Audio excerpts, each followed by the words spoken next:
Hello, good morning student. तो देखो, आज जो हम बात करेंगे, आज न्यू चैप्टर पे हम बात करेंगे और ये मोस्ट इंपोर्टेंट चैप्टर है तुम्हारा। ये तो चैप्टर तुम्हारा ऐसा है जो बीसीए में भी आएगा, बीएससी में भी आएगा, जो मतलब बीटेक हो उसमें भी आएगा।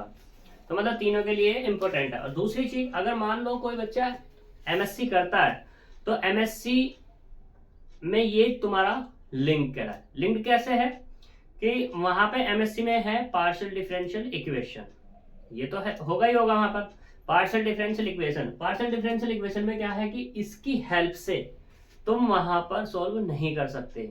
जो कि पार्शियल डिफरेंशियल इक्वेशन क्या है, इंजीनियरिंग में सबसे ज्यादा यूज होती है। जैसा कि हम बात करें वहां पर है हीट इक्वेशन, वेव इक्वेशन और light equation. Heat, wave, sound है, सॉरी, हीट है, वेव है और लाप्लास इक्वेशन है। तीन इक्वेशंस है वहां पर जो सबसे ज्यादा यूज होती हैं। वो यूज इसलिए होती हैं क्योंकि सबसे ज्यादा जो डिफरेंशियल का यूज है वो इंजीनियरिंग में ही है, क्योंकि वहां पे कितनी करंट कैसे किस तरीके से प्रवाह करनी है, किसको क्या देना है, वो इसलिए वहां पर उसका यूज है। और ये चैप्टर अगर आता है तो मान लो वो तुम्हें आता है, अदरवाइज नहीं आता। तो इसलिए इसे बड़े ध्यान से ही समझना है, क्योंकि यहाँ पे जब हम इस डिफरेंशियल इक्वेशन को सोल्व करेंगे तो वहां पर हम डायरेक्टली वैल्यूज निकाल सकते हैं। अगर मान लो यही तुम्हें सोल्व करनी नहीं आती तो क्या होगा, वहां पे तुम्हें दिक्कत होने वाली होगी। ठीक है, तो इसलिए हम इसको यहाँ पर बड़े अच्छे से पढ़ेंगे। तो नाम है चैप्टर का linear differential equation with constant coefficient. यहाँ चैप्टर नंबर 4 है, ये हमने डाला नहीं यहाँ पर, ये है चैप्टर 4, जो कि क्या है, linear differential equation with constant coefficient. अब ये बात करते हैं कि linear differential equation with constant coefficient क्या है, इसके बारे में बात करते हैं। तो देखो हमारे पास है ए linear differential equation is an equation in which the depends variable and derivatives have only in the first degree. यानी कि कहने का मतलब यहाँ पे एक चीज और भी है, यहाँ पे linear differential equation with constant coefficient है तो लीनियर तभी होगा जब यहाँ पे डिग्री क्या होगी, इसकी फर्स्ट होगी। कोई भी डिफरेंशियल इक्वेशन है, उस डिफरेंशियल इक्वेशन की क्या डिग्री, फर्स्ट है, तो ही तुम्हारी क्या होगी यहाँ पर लीनियर होगी। ये डेफिनेशन भी है हमारे कि लीनियर डिफरेंशियल इक्वेशन होती क्या है। फिर a linear differential equation of order n, यानी कि अब हम बात करें अब यहाँ पर कि एन ऑर्डर की लीनियर डिफरेंशियल इक्वेशन, तो मैंने यहाँ लिखे डी की power N Y upon D x की power N plus A one D की power N minus one Y upon D x की power N minus one plus A two D की power N minus two Y upon D X N minus two plus dot dot A N minus one D Y over d x plus A N y equal to q. ठीक है, ये तुम्हारे पास यहाँ पर linear differential equation है। अब यहाँ पे बात करूं तो इसका कोफिशिएंट कितना है, 1 है। इसका कोफिशिएंट कितना है, 1। और यहाँ पे बाकी कोफिशिएंट क्या है, a1 a2 a3 dot dot an तक है। सही, तो यहाँ पे ये सारे के सारे कांस्टेंट हो सकते हैं, कोई दिक्कत वाली बात नहीं है। ठीक है, लेकिन ये 0 भी हो सकते हैं, तब भी कोई दिक्कत वाली बात नहीं है। लेकिन यहाँ पर ये सारे के सारे वेरिएबल नहीं हो सकते, या एक भी इनमें से वेरिएबल नहीं हो सकता। क्यों नहीं हो सकता, क्योंकि अगर इसे कांस्टेंट कोफिशिएंट बोलना है तो इन्हें कांस्टेंट होना ही होना पड़ेगा, और कांस्टेंट तो 0 के अंदर भी मतलब कांस्टेंट में तो 0 भी आती है, तो इसलिए ये 0 हो सकते हैं, कोई दिक्कत वाली बात नहीं है। ठीक है, बट वेरिएबल नहीं हो सकते, यानी कि a1 x नहीं हो सकता, y नहीं हो सकता, a2 x नहीं हो सकता, y2 नहीं हो सकता, y नहीं हो सकता, ऐसे an x y कुछ नहीं हो सकते। अगर ये इनमें से हो गए x या y तब ये वेरिएबल कोफिशिएंट नहीं रहेगी, सॉरी, तब ये कांस्टेंट कोफिशिएंट नहीं होगी, तभी हो जाएगी वेरिएबल कोफिशिएंट हो जाएगी। बात करते हैं इस q की, तो ये q जो है फंक्शन है किसका, x का, ओनली x का फंक्शन होगा यहाँ पर ये। ठीक है, तो ये क्या हो जाएगी तुम्हारी लीनियर डिफरेंशियल इक्वेशन।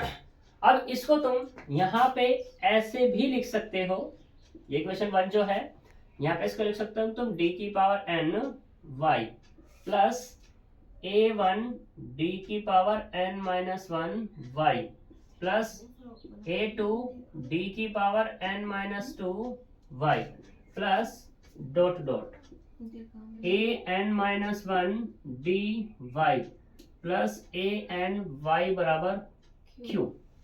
अब तुम कहोगे भाई ये ऐसे कैसे, क्योंकि यहाँ पर वेयर जो डी है वो कितना है, डी ओवर डी एक्स है। डी स्क्वायर जो मैंने कहा यहाँ पर ये होगा d two over d x square. D की पावर 3 जो है डी की पावर 3 डी एक्स की पावर 3 डॉट डॉट ऐसे डी की पावर जो n है वो कितना होगा, d की पावर n डी एक्स की पावर n। कोई प्रॉब्लम है यहाँ तक नहीं? अब देखो y यहाँ y यहाँ y यहाँ कॉमन कर सकते हैं, कोई दिक्कत वाली बात नहीं है। तो यहाँ से कितना मिलेगा, d की power n plus a1 d की power n minus 1 plus a2 d की power n minus 2 plus dot dot a n minus 1 d plus a n, और ये क्या होगा तुम्हारा y इक्वल्स टू q। कोई प्रॉब्लम है तक नहीं? अब ये बात करूं मैं d की। d जो है यहाँ पर, ये d है डिफरेंशियल कोफिशिएंट होता है। यहाँ तक कोई प्रॉब्लम है? अब इसी इक्वेशन का मुझे क्या करना है, सॉल्यूशन करना है। यानी कि ये जो इक्वेशन, इसको 2 डाल सकते हैं, कोई दिक्कत वाली बात नहीं है। तो सॉल्यूशन किसका, सॉल्यूशन ऑफ इक्वेशन 2 का ये मिलेगा मुझे y equal to C F plus P I. इस इक्वेशन का कंप्लीट सॉल्यूशन ये होता है। अब बात करते हैं कि ये सी एफ क्या है और ये पी आई क्या है। तो इसे कॉपी करो, बात करते हैं।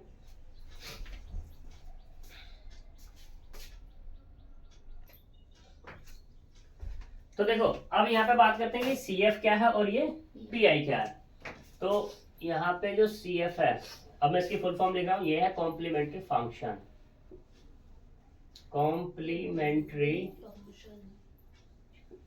फंक्शन। और ये पी आई जो है ये पर्टिकुलर इंटीग्रल, पर्टिकुलर इंटीग्रल।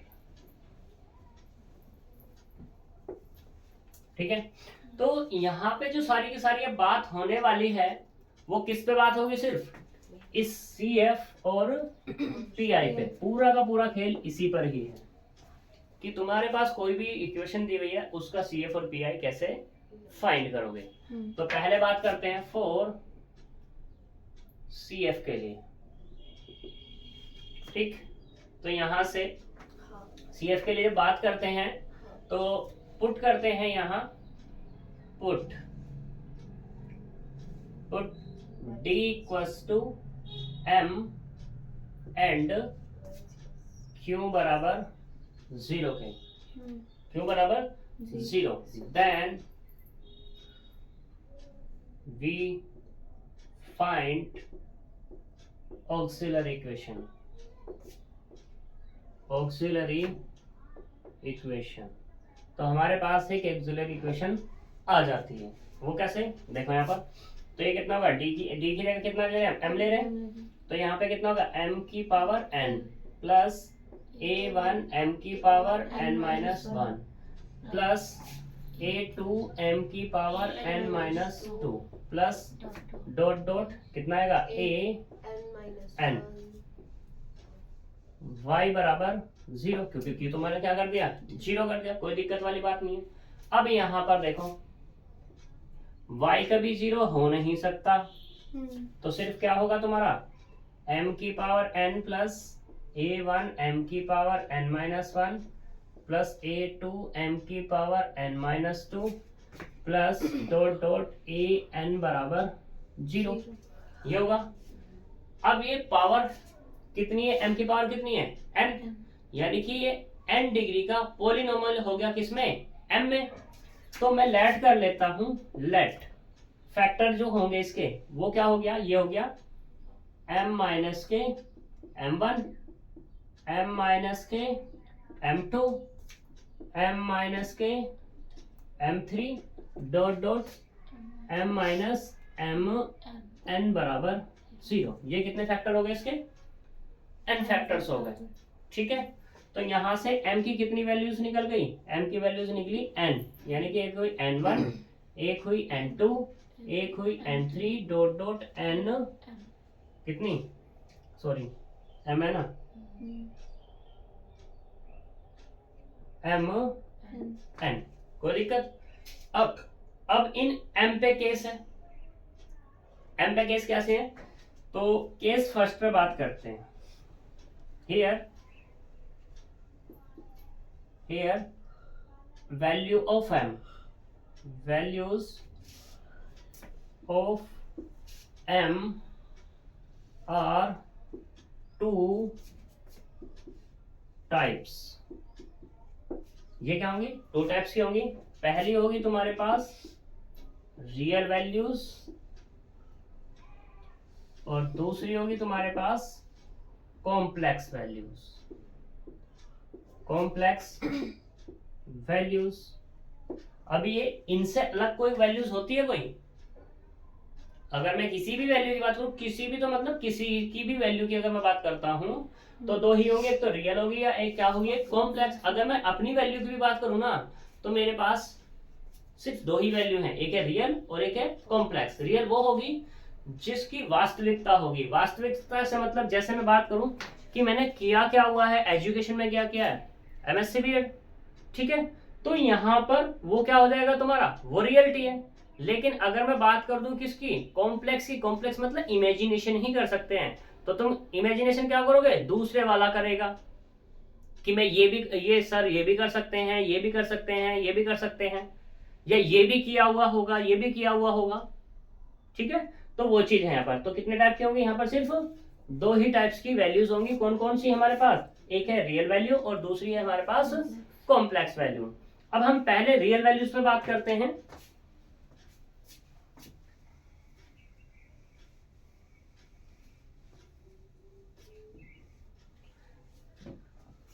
तो फर्स्ट पे हम बात करते हैं रियल वैल्यूज।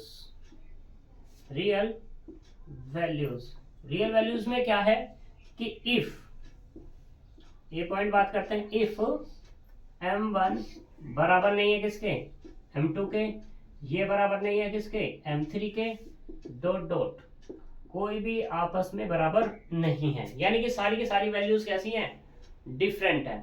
जब ये डिफरेंट है तो उस केस में हमारे पास बात करते हैं CF की। तो ये CF जो निकलेगा ये होगा C1 e raised to the power m1x plus C2 e raised to the power m2x plus dot dot, कितने फैक्टर्स है मेरे पास, n फैक्टर्स है, तो यहाँ पे कितना आएगा, Cn e raised to the power mnx।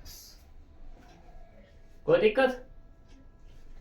दूसरा बी केस, बी केस में क्या देता हूं कि इफ C1 बराबर, सॉरी M1 बराबर किसके हो जाए, M2 के, दो पेयर बराबर हो गए, तो उस केस में CF जो होगा हमारे पास C1 plus C2x e raise to the power m, इसको हम किसी के बराबर कह सकते हैं।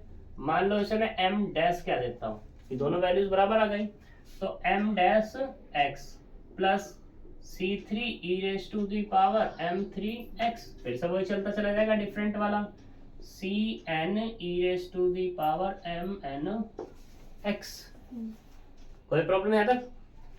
ऐसे ही सी केस मान लो कि इफ m1 बराबर किसके, m2 के बराबर किसके, m3 के, तो ये मैंने कह दिया कि आपके तीन वैल्यू बराबर हो गई, तो इसमें मैंने क्या नाम दे दिया, मान लो m डैश हो गया।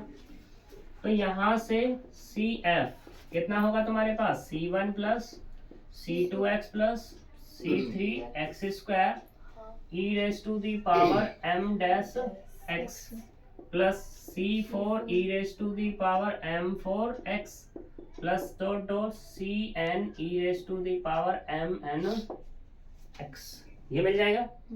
अब इसी से इफ हमारे पास m1 बराबर m2, एक हम जनरल तैयार कर रहे हैं, अब m3 बराबर किसके, डॉट डॉट m r के कह देते हैं, r वैल्यूज बराबर हो गई, तो उस केस में CF कितना होगा, C1 plus C2x plus C3x plus dot dot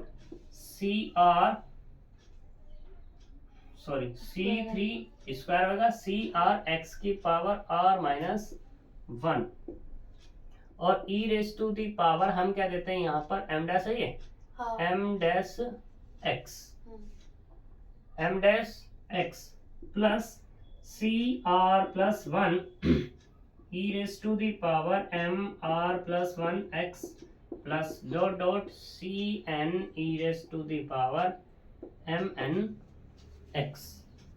ठीक है, देखो यहाँ पर जब 2 बराबर थी x की पावर कितनी थी 1, 3 बराबर है वैल्यू तो x की पावर कितनी है 2, r बराबर है तो x की पावर कितनी है r माइनस 1।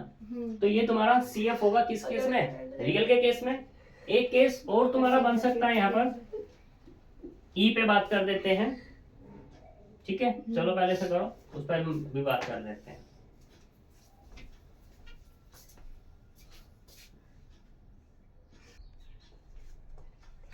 देखो अब सेकंड केस पे बात करते हैं हम। सेकंड केस क्या है हमारा, इफ रूट्स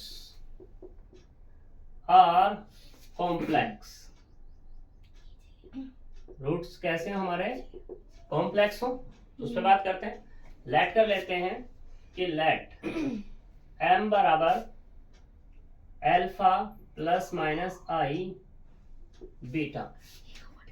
ये हमारे पास आ गया m equal to alpha plus minus i beta. तो यहाँ पे ये बताओ कितने रूट है इसके, रूट कितने हैं,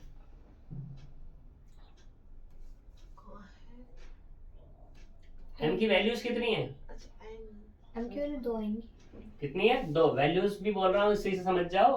तो कितने, एक प्लस की और एक माइनस की। देन उस केस में CF जो होगा वो होगा e raise to the power alpha x into में C1 cos beta x plus C2 sin beta x।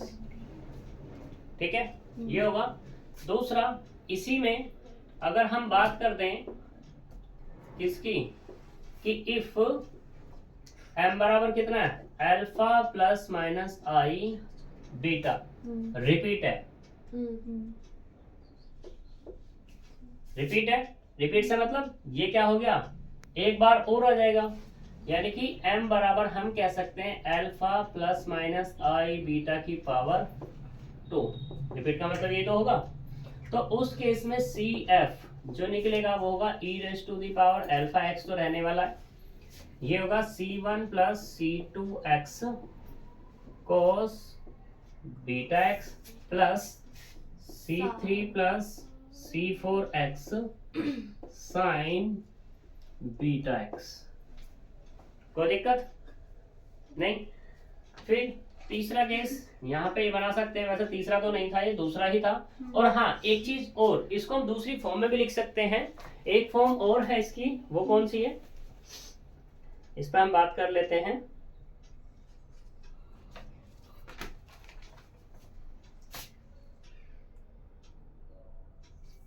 इसको हम ये भी लिख सकते थे कि C1 e raise to the power alpha x sine beta x plus C2।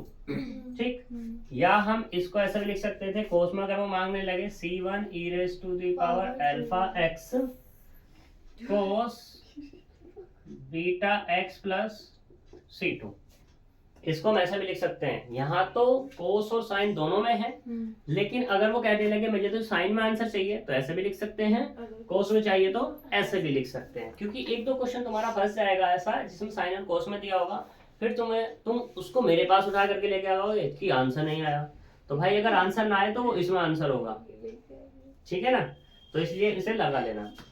तीसरा केस है कि इफ अल्फा या m बराबर कितना हो जाए alpha plus minus root beta की फॉर्म बन जाए। किसकी फॉर्म बन जाए, रूट बीटा की। तो अगर रूट बीटा की फॉर्म बनती है तो उस केस में हम कैसे करेंगे भाई, बात ये भी आती है। ठीक, तो ये अल्फा भी रियल है और बीटा भी कैसा है तुम्हारा, रियल ही है। क्योंकि अगर बीटा तुम्हारा बीटा अल्फा पॉजिटिव हो सकता है, नेगेटिव हो सकता है, कोई दिक्कत नहीं, लेकिन बीटा तो तुम्हारा पॉजिटिव ही है। अगर पॉजिटिव नहीं है तो कैसा होगा, नेगेटिव होगा, और नेगेटिव होगा तो इसमें चला जाएगा तुम्हारा, कोई दिक्कत नहीं है। तो इसके यहाँ पे दो फॉर्मूले बन सकते हैं। एक तो मैंने पीछे बताया तुम्हें कौन सा CF अगर मैं इसका निकालूं तो वो क्या होगा तुम्हारा C1 e raise to the power alpha plus root beta x और प्लस के कितना C2 e raise to the power alpha minus root beta x, क्योंकि ये बुक वाले कुछ भी कर सकते हैं।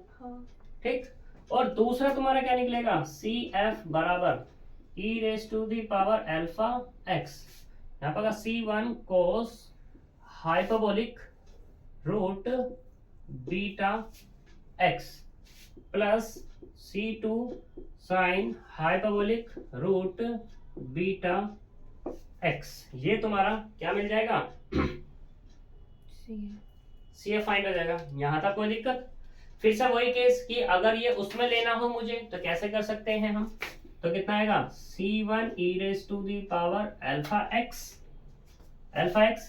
Sign hyperbolic root beta x plus C2, या क्या हो जाएगा C1 e raise to the power alpha x cos hyperbolic root beta x plus C2। यहां तक कोई प्रॉब्लम है? तो ये हो गया तुम्हारा CF फाइंड करने का मेथड। CF इनसे अदर और किसी मेथड से फाइंड नहीं होगा। अगर ये तुम्हें आता है तो सब कुछ आता है। पहली एक्सरसाइज तुम्हारी CF की ही है, CF फाइंड करना है। बात तो डिफरेंशियल इक्वेशन को सोल्व करने की है कि भाई डिफरेंशियल इक्वेशन सोल्व कैसे होगी, y बराबर CF प्लस PI से। तो इसके बाद आता है PI फाइंड करना। PI हमारा डिफरेंट टाइप से डिफरेंट मेथड से होगा। ठीक है, तो हम अब पहली एक्सरसाइज पे चलते हैं। पहली एक्सरसाइज में और एक चीज और, अगर तुम्हारा Q0 नहीं है, Q0 नहीं है तो ये जो PI होगा वो 0 नहीं होगा। और अगर मान लो Q तुम्हारा 0 हो गया तो PI तो ऑब्वियसली 0 हो जाएगा, क्योंकि PI फाइंड करने का जो फॉर्मूला है फॉर PI जो है तुम्हारा ये है PI इक्वल टू कितना, ये होगा 1/f ऑफ D इंटू में Q, 1/f of D into Q। अब ये f ऑफ D की तुम बात कर रहे हो, जो मैंने कि भाई f ऑफ D क्या है, तो मैंने तुम्हें इक्वेशन 2 पे बात की थी, इक्वेशन 2 थी, तो ये f ऑफ D वो होगा। f ऑफ D मतलब कितना, D की power n minus 1 plus D की power n plus A1 D की पावर n माइनस 1 ये था, प्लस A2 D की power n minus 2 plus dot dot an minus 1 D और प्लस के कितना था वहां पर an, ये तुम्हारा D होगा f ऑफ D। ठीक है, कोई प्रॉब्लम? तो अब हम अगर इसको f ऑफ D यहाँ पे ये कह रहे हैं तो इक्वेशन 2 को हम क्या लिख सकते हैं, इक्वेशन 2 को लिख सकते हैं f of D into y बराबर Q, ये भी तो लिख सकते हैं। ठीक है, तो चलते हैं एक्सरसाइज की तरफ अब हम, क्योंकि PI तो हमारा इस फॉर्मूले से फाइंड होगा 1/f of D into Q। Q तुम्हारा 0 तो PI 0 होगा, लेकिन Q 0 नहीं है तो वो डिफरेंट टाइप्स का होगा। डिफरेंट टाइप्स का कैसा हो सकता है, x की पावर में हो सकता है, यानी पॉलिनोमियल हो सकता है Q, एक्सपोनेंशियल हो सकता है, लॉगरिथमिक हो सकता है, ट्रिग्नोमेट्रिक हो सकता है। वैसे अगर मैं यहाँ पे बात करूँ तो 3 टाइप्स के आएंगे, एक तो आएगा एक्सपोनेंशियली, पॉलिनोमियली और ट्रिग्नोमेट्रिक। ठीक है, तो चलते हैं एक्सरसाइज की तरफ।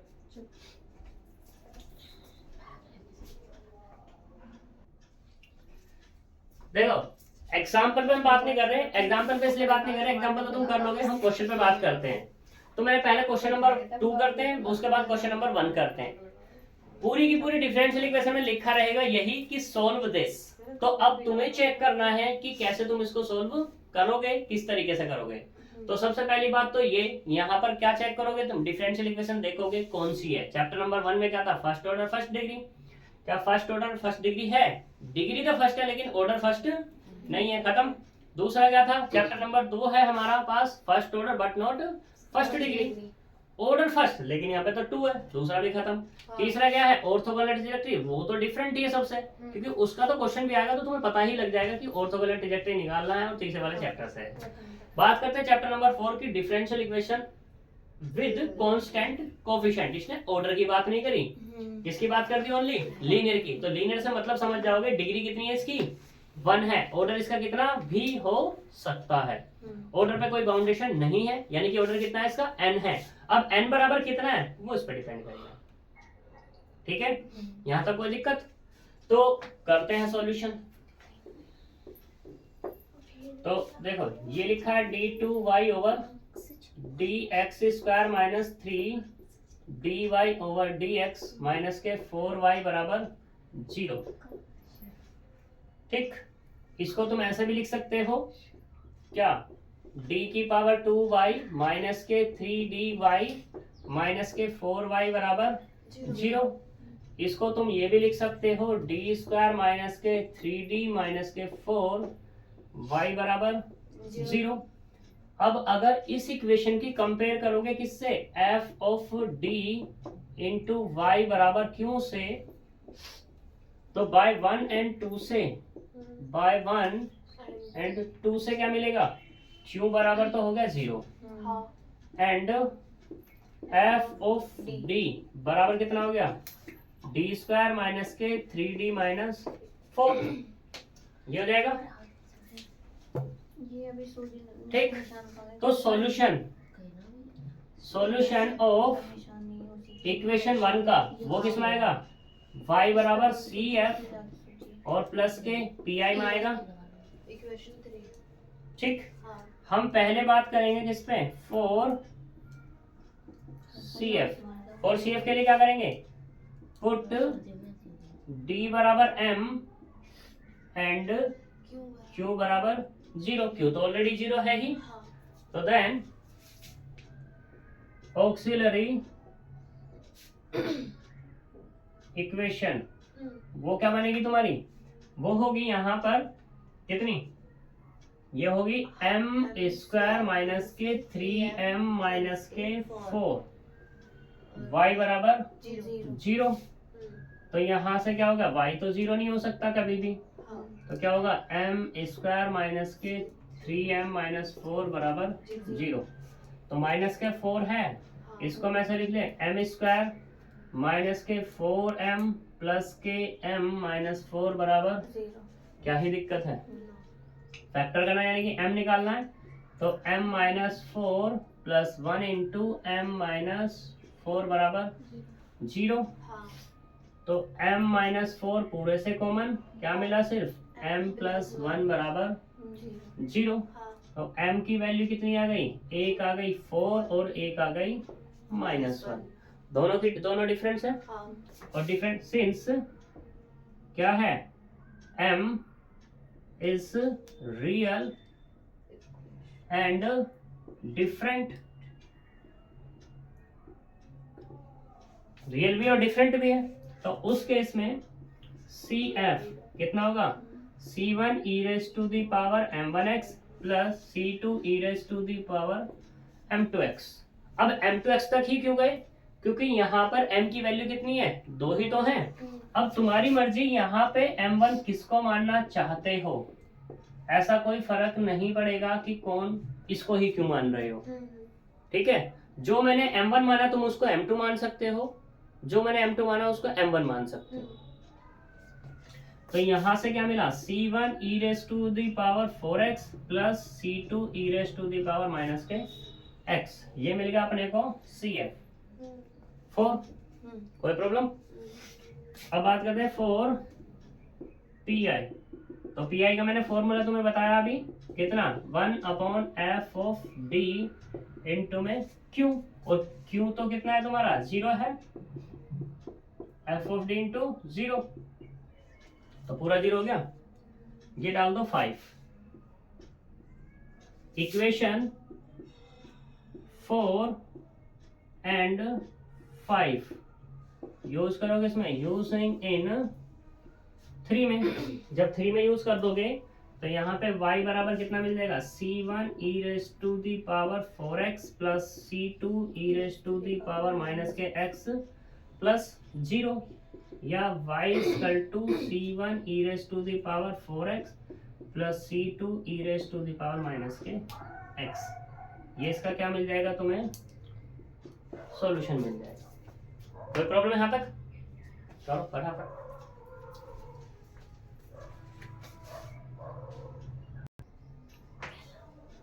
तो देखो यहाँ बात करते हैं क्वेश्चन नंबर 1 पे। ये तुम्हारा क्वेश्चन नंबर 1 है। कहता है कि d2y over dx square plus a plus b dy over dx plus a b y बराबर 0। तो इसे हम कैसे लिख सकते हैं, यहाँ पर ये लिख सकते हैं d square y plus a plus b d Y plus a b into y बराबर 0, या हम इसको ऐसा भी तो लिख सकते हैं d square plus a plus b d plus a b y बराबर 0। ठीक, हेयर क्यू बराबर कितना है 0 एंड एफ ऑफ डी वो कितना है d square plus a plus b d plus 1। यही तो है, नहीं ये है। ठीक है, नाउ सॉल्यूशन ऑफ इक्वेशन किसका 1 का, तो y बराबर कितना सी एफ प्लस के पी आई, यही तो होगा। बात करते हैं फॉर सी एफ के लिए। सी एफ के लिए क्या चाहिए, ऑक्सिलरी इक्वेशन। ऑक्सिलरी इक्वेशन होगी क्या, वो क्या होगा, तो यहाँ तक पुट करेंगे d बराबर m एंड q को 0। q वैसा ऑलरेडी 0 है तो कोई दिक्कत वाली बात होनी नहीं चाहिए। तो किससे, बाय 1 से। तो यहाँ से क्या मिला m square plus a plus b m plus a b y बराबर 0। वही केस कि y तो 0 हो नहीं सकता, तो कौन होगा m square plus a plus b m plus a b बराबर 0। तो यहाँ से जब तुम इसको सोल्व करोगे तो ये क्या मिलेगा तुम्हें, m square plus a m plus b m plus के ए बी बराबर 0। फैक्टराइज करोगे तो फैक्टराइज में m common m plus a plus के b कॉमन m प्लस ए बराबर 0।